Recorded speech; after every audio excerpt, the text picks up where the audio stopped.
I first talked to Scott about what we might do tonight, the title of this is Meet the Author, and it's something I think the library does fairly frequently. So I thought I'd talk a little bit about my writing experiences. You may be here for some of that. I decided to self-publish, and I can talk a little bit about that drawn-out process and why I chose to self-publish on this true crime piece. And then I will get into some of the investigative work that I did on the John Benet Ramsey homicide case. For those of you who don't know me well, I thought maybe I'd give just a little bit of a brief background. I worked for the Boulder Police Department for 17 years before I came here in 1993. And I left there as a sergeant, and I'd done a lot of different things there. Patrol, detectives, narcotics, SWAT, gang unit, a lot of different supervisory tasks.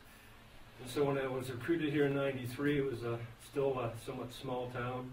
It's grown, I think, considerably when you look around at the lots that have been filled in and built upon in that time.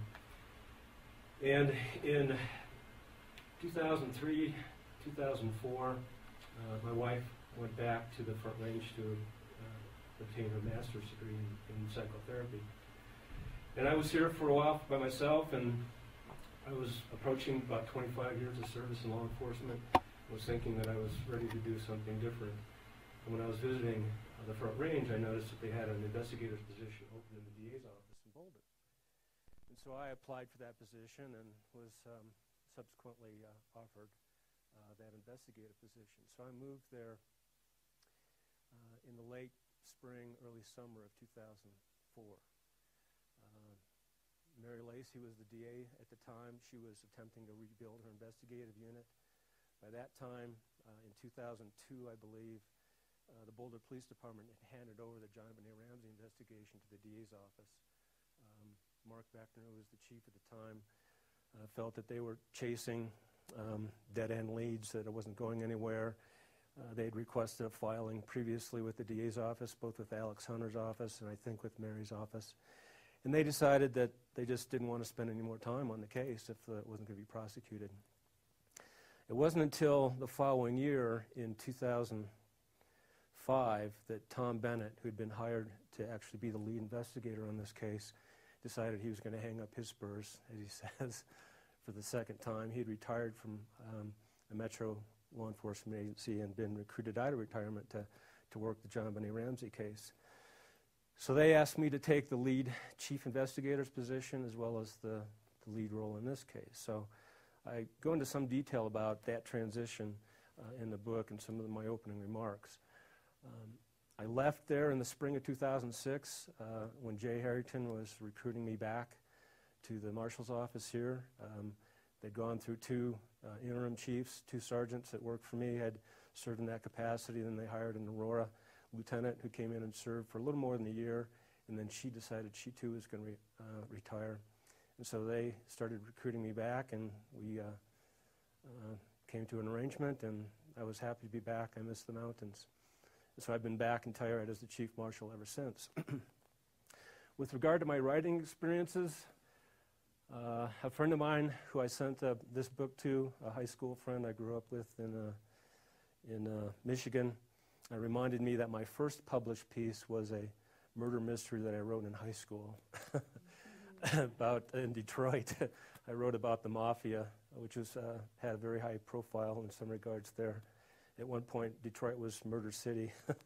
It's since been eclipsed by other communities. But he still has that manuscript. I don't know where mine is, but those were the days before you had photocopying machines. And so the friend of mine, his mother, actually took my handwritten manuscript and had someone in the office type it up on carbon paper. And the most she could get out of the carbon copy paper was about 6 or 7 copies. So it's a very rare manuscript, if you're interested. I can't find mine. I'm almost too embarrassed to ask him to scan it and send it to me. But that was my first writing experience. But over the years, as I attended the writing conferences here, I continued to do more writing. In Boulder, I started a murder mystery novel that went through about 4 transitions of computers. Every new computer wouldn't take the disk or floppies from the other one, So I kept losing material. I had about 250 pages. The story grew stale, and I just kind of dumped it, and then decided to work on something else. It was not my intention to really come out and write a book about the John Benet Ramsey case. I always had thought that there would be a successful prosecution in this, and it wasn't until after I left the DA's office in 2006 and was hoping for a change in leadership at the DA's office that I thought a prosecution might be obtained. It's a very complicated legal landscape, and following the arrest of John Mark Carr, late in the summer after I'd left the DA's office, I decided to try to pursue a grand jury, to get the governor involved and try to get some of the former prosecutors that had been involved in the grand jury investigation back in 1998 to review new things that I had discovered when I was working as the lead investigator in the case. Now, that met with a lot of frustration and no success, and I spell a little bit out of that process in my book about trying to move the case forward for prosecution. But I never envisioned writing a piece if I thought that was still going to be the case. And when I finally realized that there's not going to be any successful prosecution brought, I thought it was important to try to go out and reveal things that were never known to the public, that had been either withheld or new information that was out there that was only known to a few law enforcement folks, and share what I thought was a bigger truth, a larger truth about the course of the investigation and new things that have been discovered. The 16th anniversary of John Benet's murder will be this December. There's a lot of details that people probably have forgotten about. And so when I get into some of the investigative pieces here, I'll share some of those things to help refresh your memory if you don't remember some of them. I'm not going to give it away.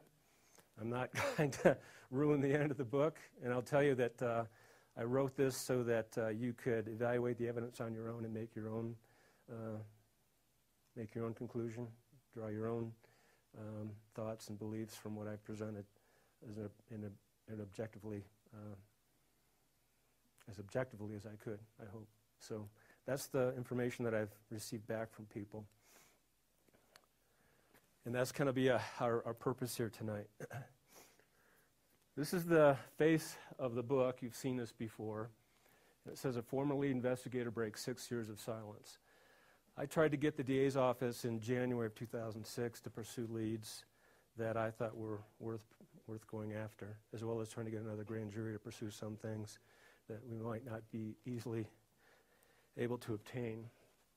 So that was part of the title. Initially, I had called this Foreign Faction, and that was part of the byline of former lead investigator breaks 6 years of silence. My editor, who is here in the audience with us tonight, Regan Tuttle, was referred to me by Bob Rubidoux, who was one of the individuals I met in the writing classes earlier. And a year or two ago, he started a project here on self-publishing, which I attended most of those sessions, and kind of planted a seed with me about how to possibly proceed. And she suggested the part, who really kidnapped John Benet, so that you could link that connection with this investigation. And I thought it had a nice ring to it, so I adopted that in the title. This took me 3 years to write. I didn't start the endeavor until the spring of 2009. And if you remember the sequence, Lacey left office at the end of 2008 after exonerating the family based on some touch DNA. And then Stan Garnett came in and took the DA's office helm. He turned the investigation back over to Boulder authorities. The first thing that Mark Beckner did as chief was to gather a group of experts in a variety of fields and take a look at the case. They hadn't had it for 8 years, and see where the investigation stood at that time, and then get some suggestions as to where the course could possibly go to help bring resolution to this murder. So I was asked to present information that I had uncovered and discovered during my part of the investigation. And during a cold case task force meeting that had about 30 people involved, I gave a 2-hour presentation. When I I left in May, about 3 months later, I started sitting down and writing something that I thought would be a historical piece to show how the case had been solved. It's still unsolved, although I think when you get done reading this, you might have a better idea of who was involved, whether it was an intruder or family. And so I wrote almost every weekend, sometimes on nights. It was almost a full-time job as I started to compile this over a 3-year period of time. Regan got involved in editing for me, I think, in the fall of last year, as I was still doing some writing. She agreed to look at it without telling anybody about this project, so I didn't want to get compromised. And it was fun to hear from her, because I'd give her some printed chapters, and she'd go through looking for grammatical errors and other things, and suggesting some other phraseology. And then she would say, "Man, I couldn't put this down, but I got to go grade some papers."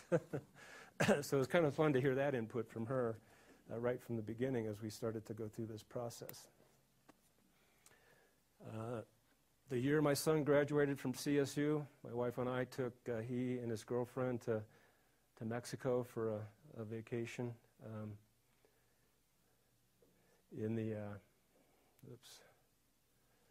In Mexico, I can't remember where we went, to Cancun or something. And I took my laptop with me and wrote a couple of chapters while I was there on vacation, sitting around the pool. So that's kind of the attitude I had about trying to get this completed. Initially, I thought it might be a couple hundred, 200, 300 pages. When all was said and done, it turned over 500 pages, which really floored me when I heard that from my interior designer. There were times when I would hike up to the back of the property at my place. Sometimes I'd snowshoe up there in the wintertime and sit up there and look out on this scenery as I was typing away on the laptop, and every once in a while, deer or elk or a coyote would wander by. And it was sometimes a little distracting to try to write when you had this type of scenery. I mean, we live in a beautiful area. And so that was kind of the train of thought there. This is just a picture I took this last few weeks with some of the colors that were going on. So despite the difficulty in concentrating, sometimes I was able to get this completed. As far as the investigative process goes, I spell out a little bit more in one of the chapters about how I viewed my role in this investigation. Despite the fact that I had been with Boulder 17 years, I felt it was my responsibility and obligation to look at this evidence objectively and try to form my own opinion and not decide what other people had already concluded. And so I felt like I needed to look at the core documents, the initial police reports, the initial witness statements, the family statements, some of the other physical evidence that had been documented, forensic examination of things, those types of reports and videos and photographs I thought I needed to become familiar with. Despite it being a cold case, the DA's office was getting almost daily correspondence from people. People would call and leave voicemail messages, they would write, they would email. And I felt that in order to properly evaluate information coming into the office, I really needed to know what the investigation was about. Most of the primary investigators that worked the case initially, in the early years I'd worked with before, during my time in Boulder. I'd been gone for 3 years before the murder took place in 1996, but I still spoke to those guys. Some of them came up and worked as reserves here for us in Telluride when this case was being actively investigated. So I was looking at the examination of theories of the crime. There were two probably distinct theories out there. One was that a sexual predator had broken in to the home and had targeted John Bonet, and then other folks believed someone in the family was involved, and the primary theory was that Patsy had been involved in the death of her daughter.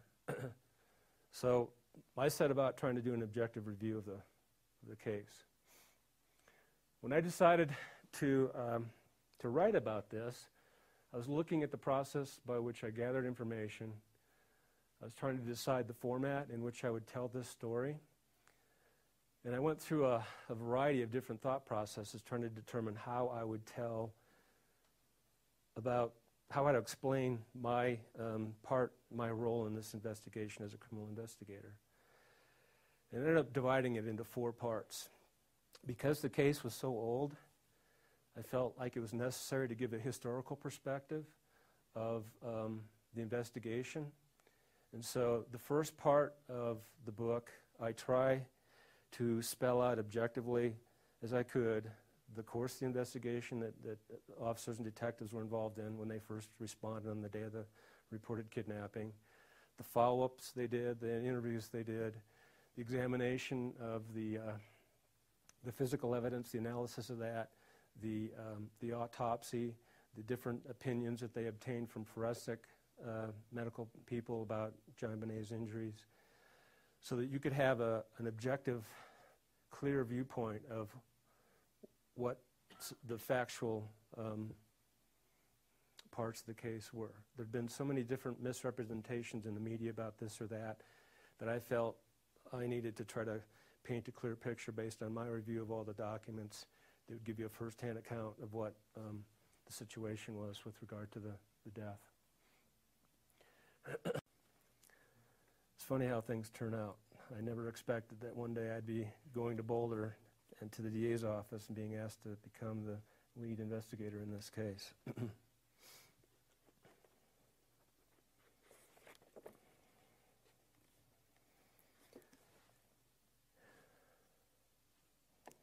I mentioned, I'll do one very other additional short reading. I mentioned that I was asked to present at the 2009 Cold Case Task Force meeting when Boulder PD took the case back from the DA's office. This invitation to present information that I had put together, a lot of which I'd presented to Mary Lacey's office before I left, was something that I'd been waiting for quite some time. It was a meeting that was to take place over the course of 2 days. And I drove to Boulder, spent the night there, a couple nights there by myself. I was not sleeping very well. I was very nervous, very emotionally charged, wanting to give the best presentation I could. I took what was roughly about an 8-hour presentation that I had given to the DA's office in January 2006 and boiled it down to about a 2-hour presentation. Tried to synopsize as many of the key elements of things that I thought were important as I could. And so after this 2-day roundtable, I'm headed back to Telluride. And I'll just pick up a couple pages here from there.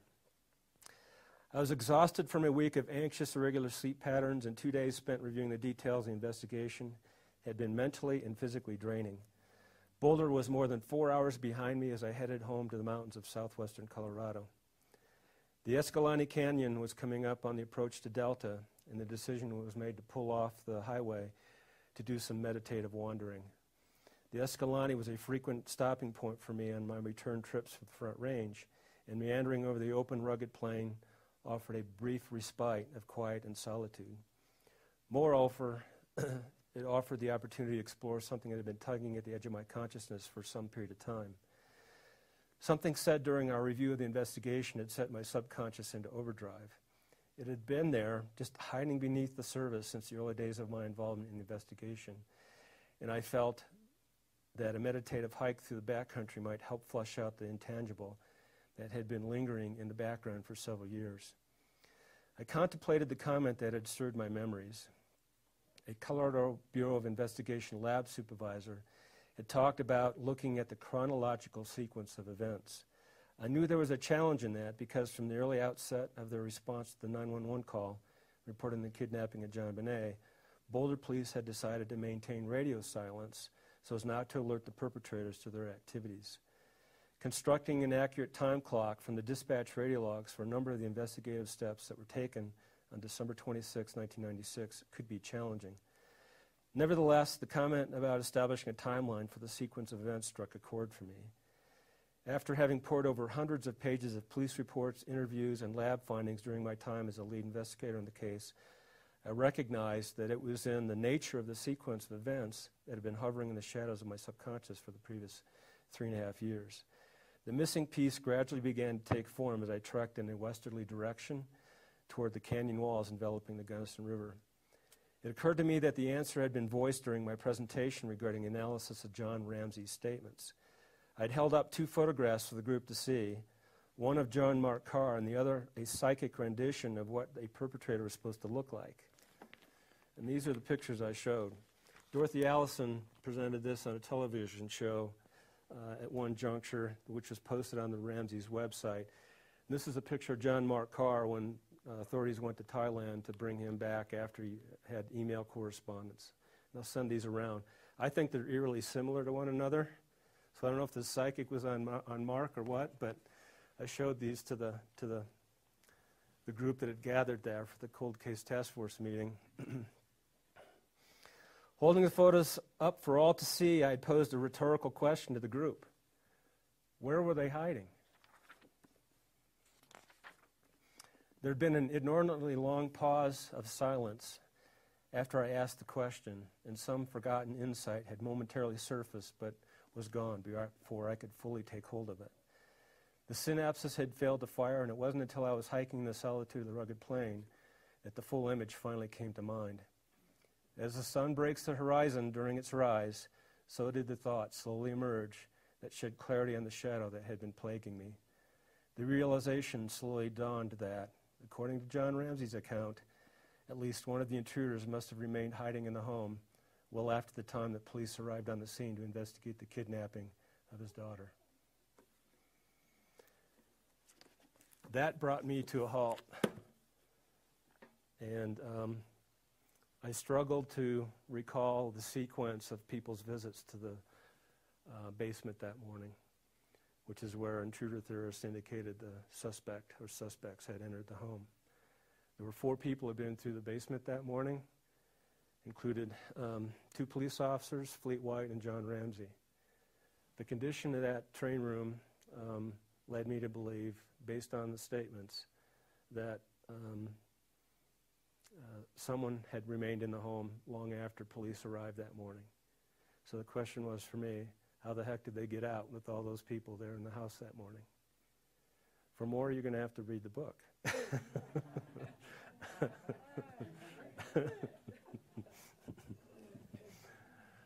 Okay, so that's kind of the process that I went through for the writing process, the publishing process, and I'm going to show you some things if you don't have questions about the writing process, things that have not been seen by the general public.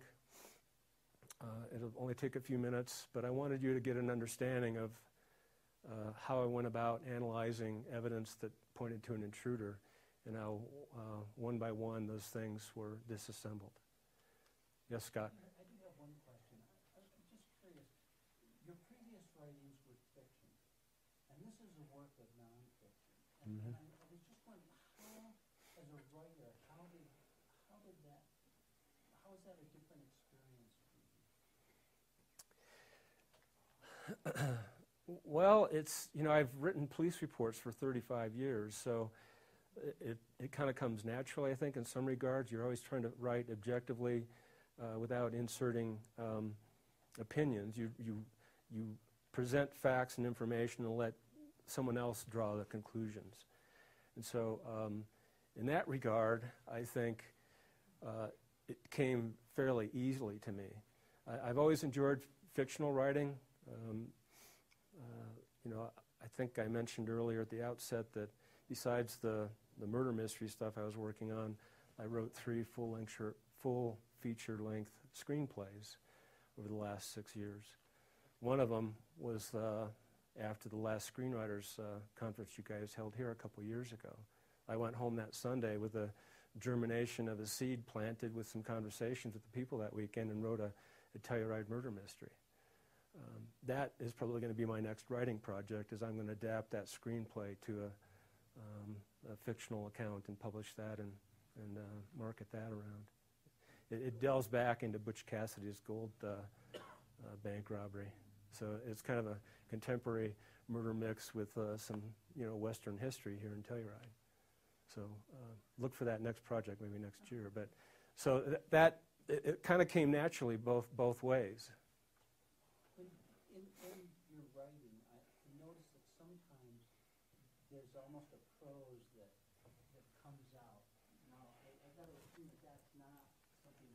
included in your police report over your professional career. Was that, do you agree with that? Or? I don't know if that's just come from creative writing classes that I've attended in the past, or just my style of writing. I couldn't tell you for certain. I really like that. Well, thanks. It brings, I mean, you're getting these facts, and then suddenly there's this other thing that's going around there that gives you more of a, it's almost like an insight into your psyche. Mm-hmm. I wanted, when I wrote this, I wanted people to understand where I was coming from, the steps I took to investigate, which was a pretty complicated murder investigation. There was tons of documents, tons of evidence, tons of statements, and all kinds of different opinions and theories about who was involved. Besides the two primary theories that we'll talk about here shortly. But it really was a journey of discovery for me. I set out to understand the case so I could evaluate any new leads coming in to determine if they had any merit or not. And then uncovering things, discovering new things, finding things that other investigators had already unearthed and shared with people. It really was an interesting process, and I felt like it was my responsibility, if I was going to write about this, to share those experiences with other people and allow them to kind of make the same discoveries as I did and ask the same questions that I asked. What's the significance of this? Now that we've determined this isn't true or this is true, whatever the case might be. So I like to think that you're right there with me exploring this evidence and then asking your own questions. Maybe I haven't asked enough to draw you in and get you interested in finding out what you think the final outcome should be. All right. Any other questions about the writing process? All right. Before I jump to the next slides,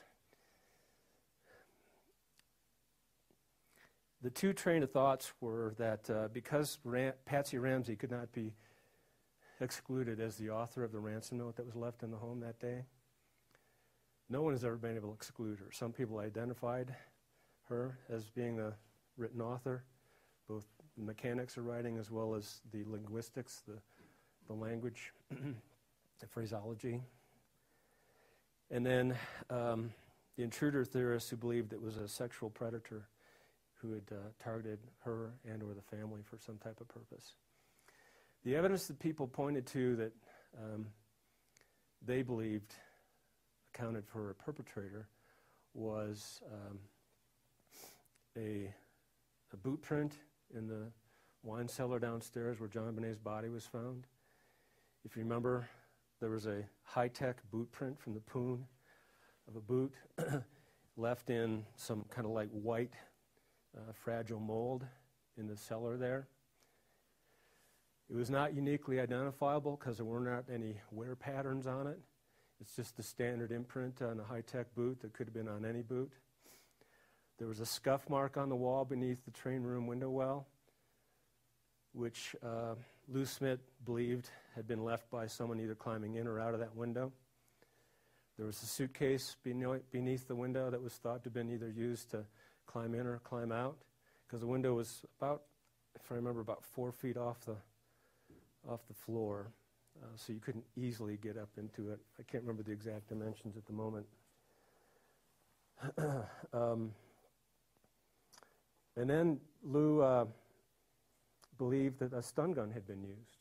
And he compared pictures of where we knew a stun gun had been used in a homicide that took place in 1993 in Steamboat Springs. Gerald Boggs had been murdered by his wife and a male accomplice, and they admitted after they'd been charged of using a stun gun to torture him. They'd shot him, they'd beat him with a shovel as well. And there were marks on Gerald's face that looked similar to some markings on John Bonet's face. And he used some pictures from that autopsy on Gerald to try to compare the injuries on John Bonet's face. There was, on the cheek, kind of a deteriorated, almost the size of a button mark that distinctly looked like a burn mark on Gerald Boggs, and confirmation because that was the location where they'd used the stun gun on him. John Bonet had a similar mark here. A forensic pathologist in Detroit disagreed. He didn't think it was a burn mark from a stun gun, that he thought it was some type of imprint plus decomposition. There was another smaller mark on the cheek that, I'm sorry, I'm putting the wrong side, but it was too hard to line those up to determine whether or not they measured with a stun gun. There were a couple other marks on her back, however, that were easily identified and easily measured. And they were on her kind of the lower left back here, by right in here. And they were about a little over 3 centimeters apart. And there were 2 distinct red abrasions. And that's how Dr. Meyer, the coroner who performed the autopsy in Boulder, described them as abrasions versus burn marks. So Lou went out with some of the other investigators and started testing stun guns to see if they could find a match for those marks. He thought that a stun gun would have been brought to the scene by a perpetrator to subdue and render control of John Bonet, and that the family wouldn't have needed a stun gun if they were going to murder their daughter. So that was one key component, according to him, is that the stun gun was used, it had to be a perpetrator, because no stun gun was found. Well, they tested a bunch of different guns. They anesthetized a bunch of, or a pig or some pigs, and did test marks and measured them.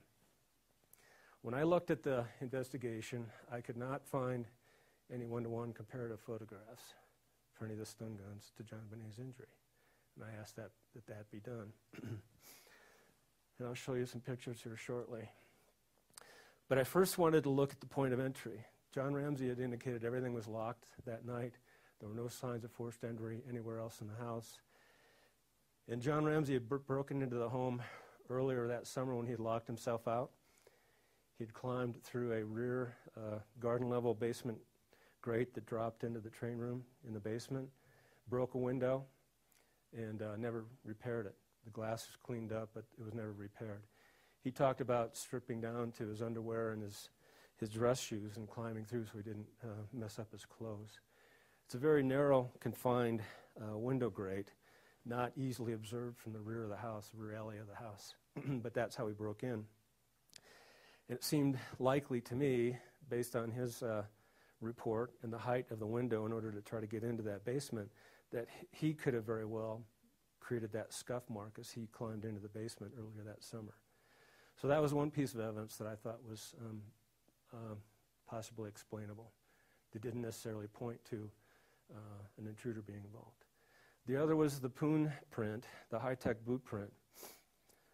Interviews with some of Burke's friends, one indicated that Burke had a pair of high-tech boots. They had some type of special thing on the laces, and Burke was a resident of the home. Unfortunately, but they never located a set of boots, but had been told that they thought he owned a pair. One of the FBI agents who was there that day, who'd been at Boulder PD that morning consulting with the office, out of the Denver office, responded to the house after John Bonet was found, and with Sergeant Larry Mason of the Boulder Police Department, inspected the wine cellar. How I became aware of this was that during my conversations with one of the sergeants in the investigative unit there at Boulder, he had pictures of Polaroid pictures of boots. And he told me, well, these are boots that they collected from people, and one of them was a set from the FBI supervising agent who was there at the scene that day, and they were high-tech boots. So that offered another plausible possible explanation for that boot print there. It didn't necessarily have to belong to an intruder, because you had someone there on scene who could have been responsible for that as they inspected the scene of the recovery of the body. And then I turned my attention towards the train room window well, because that's where Lou was suggesting was the best place for someone to come in. There'd been a lot of discussion that I recalled in the media about some stringer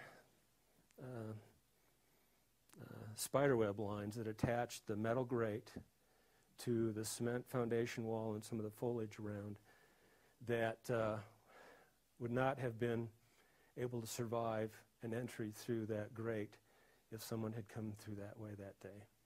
Unfortunately, no one took any pictures of those stringer lines, and it was reported that when the Boulder PD spoke to entomologists about the type of spider that would have created those, that they would have been hibernating that time of year in December. And even if they had been broken, they likely would not have been recreated.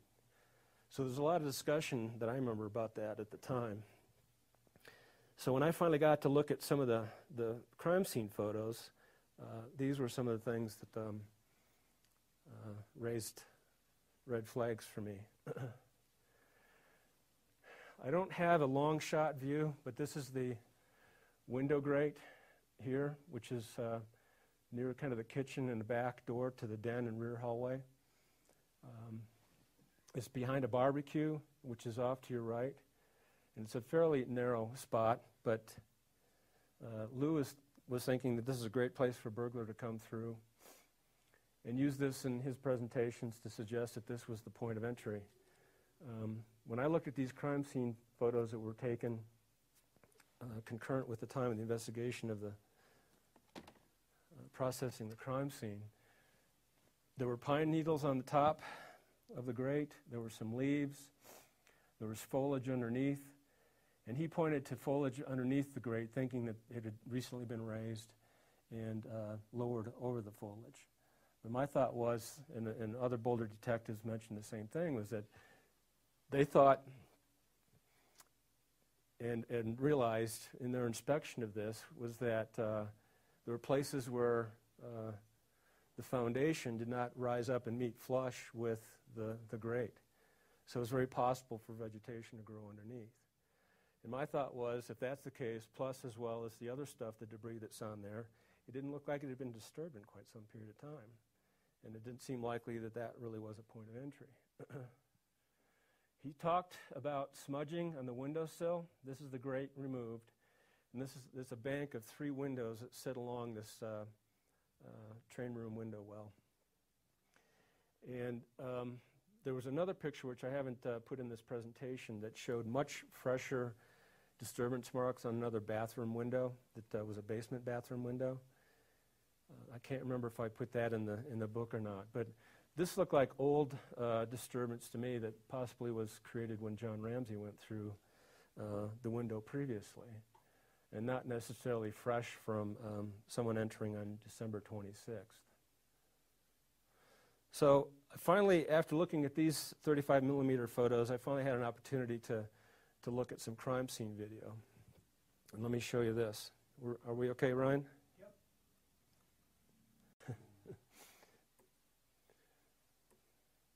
So we just looked at those two.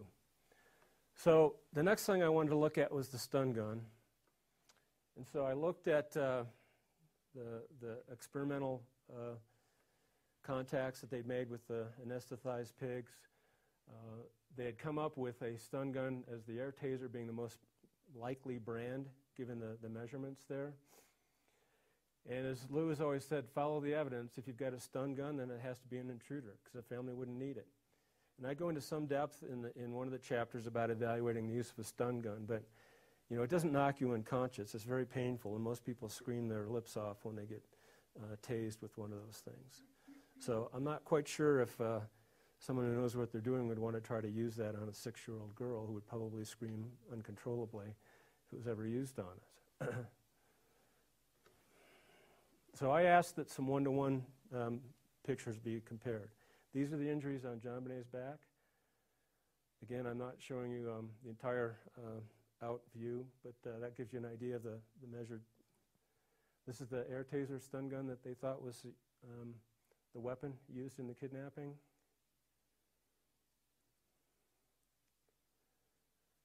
The contacts that would be required to make those marks don't align with the injuries on John Benet's back. You can see the electronic probes there, the kind of the copper-colored pieces as they line up there. Was a stun gun used to create those abrasions, which is what Dr. Meyer described them to be during the autopsy, not burn marks? when I was preparing, I had not put together a written document for the DA's office after I left the DA's office in March of 2006.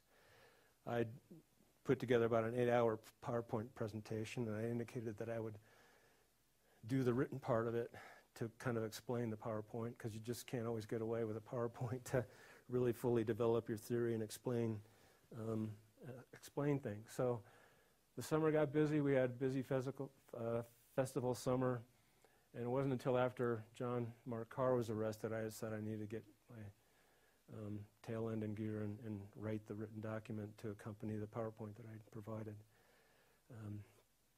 I showed Harry Stevens some of the videos here that we just looked at, and who was a retired sergeant with the department at the time. And a couple months later, he wanted to send me something. He said, "Hey, I think I might have an idea that what could have caused those marks on John Benet." So 2 heads are always better than one, I think. You always work with a partner when you're working cases. So this is what Harry sent me. It's a piece of O-gauge train track that usually has 3 pins in it. We've taken out the center pin here for demonstration purposes. This is the same type of train on the floor as well as on that table in the train room downstairs we just saw a video of. There was loose pieces of this type of track in Burke's bedroom as well, in crime scene video. I asked Boulder PD to put together a 1-to-1 comparison after I received this, and this was their 1-to-1. Much closer match than the close match that was described for the stun gun. And then your actual comparisons there. Oops. How do I get that to run, Ryan? That video. This is a video.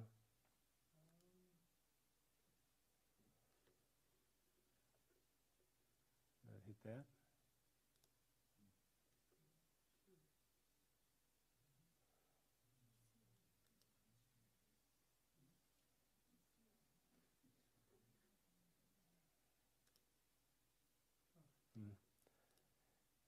This is I can't get this to run, but this is a video clip of how if you twist and jab that piece of train track, how it can leave marks and abrasions. These injuries were sustained by John Benet when she was still alive. Otherwise, they wouldn't be showing up as abrasions in red. So they were, she was poked or jabbed or something caused those injuries before she was actually suffocated. And my thought is that this is a toy readily available there in the home that may have possibly been involved with the infliction of those injuries. If that's the case, who inflicted those? Why? And where do we go from there? So those are some of the things that I looked at when I was trying to evaluate the evidence of an intruder and new discoveries that were made over the course of my involvement in the investigation. I outline a lot of those things, a lot more things in the book. It's there for your reading enjoyment. Hopefully it answers a lot of questions that have been developed over the years that would help provide clarity to perhaps how this happened. It's my feeling that it's very unlikely that an intruder was involved. If we follow the evidence, and I haven't even talked about the DNA evidence, you would have to be looking potentially at 6 different people being involved in this crime if you're going to rely solely on artifacts of DNA that was found on the implements used in John Benet's murder as well as on her body and clothing. So it's laid out for you to make a decision on who you think was involved and how you think it may have taken place. But it's out there for you to decide on your own. You want us to solve the problem? Do I want you to solve the problem? So that's the end of my presentation. Thank you so much for joining us this evening. I hope you enjoy the book.